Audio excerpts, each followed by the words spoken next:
Imagine how convenient it would be if you had a single tool for checking cars' history on any website. What if it wouldn't be necessary to use the information imposed by the seller, but to use an independent source? What if you no longer need to copy the VIN number, check it on the vehicle history website, and go through a bunch of steps to get a report? We at EpicVIN don't really like all these extra steps.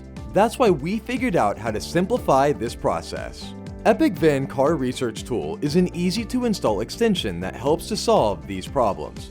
Salvage title, odometer issue, we help to detect these and many other issues. Are you sure that the information provided by the seller is accurate? With the EpicVIN tool, you have a reliable independent source. Want to make a reasonable decision? Compare cars in your area. With our Car Research Tool, you get an instant access to the vehicle history summary and VIN decoding for free. Check the fair market value of the vehicle based on AI analysis. Compare similar vehicles in your area.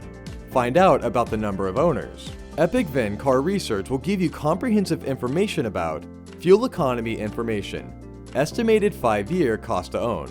And of course, when deciding to buy a car, it is important to know its history. In our EpicVIN Car Research Tool base report, you will find listing and price history, odometer issues, recalls check, history of previous sales, last known mileage. This information can help you make a more informed decision. Install EpicVIN Chrome extension from the Google Web Store and check any car on any website. Download EpicVIN Car Research Tool for free today.